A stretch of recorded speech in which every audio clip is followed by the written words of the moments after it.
삼성전자가 이제 3개월째 8만 원 선에서 벗어나지 못하고 있는 상황입니다. 네. 오늘도 1%대 보시다시피 하락을 했고요.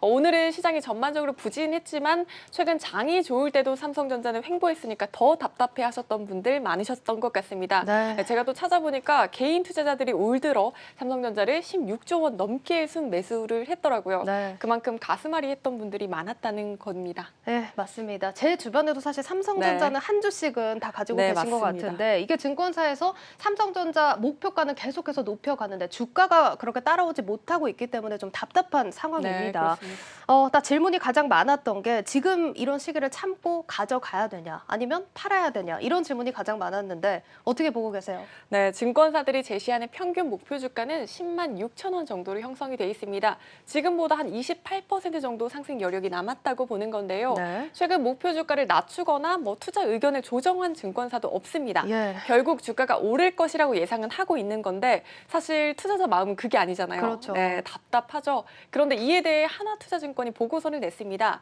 올해 딱 한 번 삼성전자를 매도한다면 지금 하라는 겁니다. 지금이요? 네, 그렇습니다. 약간 벙찌는 얘긴데요. 네, 2분기에 하라는 건데요. 네. 네, 이익 모멘텀이 다른 종목들에 비해 부진하고 시가총액 비중과 이익 비중을 비교했을 때 시총 비중이 추가로 하락할 여력이 있다는 설명입니다. 올해 들어 삼성전자의 순이익 전망치는 보시다시피 모든 기간 하향 조정되고 있는데 예. 특히 2분기에는 하향폭이 더 크다는 설명입니다. 예, 지금 지표로도 나오고 있지만 그렇게 보이는 모습인데 일단 조금 더 설명을 들어보고 얘기를 나누죠. 네, 반대로 이제 삼성전자를 제외한 코스피 200 기업들의 순위 컨센서스는 오히려 2분기의 상향폭이 크다는 설명인데요.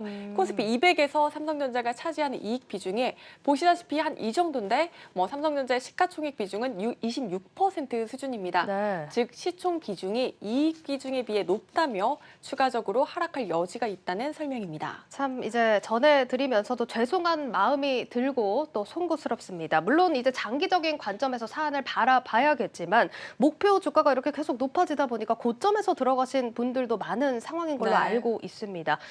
지금 박 기자가 정해줄 수는 없겠지만 어떻게 네. 이 리포트 말을 듣는 게 좋을까요? 네, 투자는 본인의 판단이죠. 이 보고서도 사실 빨리 팔아라 하는 건 아니고 비운다면 2분기가 적기다라는 겁니다. 판단을 돕기 위해 삼성전자 주가가 왜 부진한지부터 한번 정리를 해드리겠습니다. 네. 삼성전자 주가 부진 원인을 보면 칩 공급 부족이 심화되면서 주가에 부담을 주고 있고요. 네. 또 미국 오스틴 공장 가동 중단 문제와 인텔이 파운드리 시장에 진출하면서 우려도 따라왔습니다. 또 수급적으로 보면 연기금이 또 국내 주식 비중을 줄이면서 이 비중이 큰 삼성전자를 기계적으로 매도한 것도 사실 영향을 줬습니다. 네, 알겠습니다. 이제 이런 사안에 더해서 내일 이제 이재용 부회장 공판 기일이 또 다가옵니다. 이재용 부회장 상황도 좀 리스크로 작용을 하고 있는 것 같고 삼성전자가 이렇게 들어보면 이슈들이 많이 얽혀 있긴 하네요. 네, 결론적으로 말씀을 드리자면 하반기 메모리 반도체 사이클에 대한 기대감이 여전히 높은 상황입니다.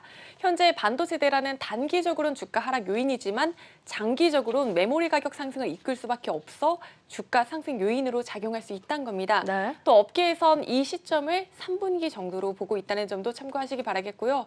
또 오스틴 공장도 정상화되고 있고 인텔 관련한 우려도 크게 걱정할 게 없다는 평가가 나옵니다. 따라서 일각에선 2분기 말부터는 삼성전자 주가가 박세권을 벗어날 것이라며 오히려 현 시기가 매수 적기라고 보는 시각도 많았습니다. 예, 일단 3분기를 기준으로 조금은 또 삼성전자에 대한 전망을 장기적으로 가져갈 필요가 있어 보인다는 점 참고를 해보셔야겠습니다. 자, 그럼 다시 주가 얘기로 들어와서 지금은 한 8만 원 선에서 갇혀 있는 모습인데 수급 상황은 어떻습니까? 네, 최근 국민연금이 국내 주식에 대한 보유 범위를 확대하기로 했습니다. 사실 아직까지는 매도세가 진정되지 않고 있지만 여기에 대한 기대감도 아직 유효한 상황이고요.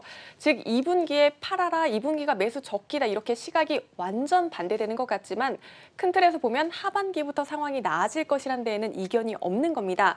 따라서 자신의 투자 성향에 맞게 판단하시는 게 좋을 것 같습니다.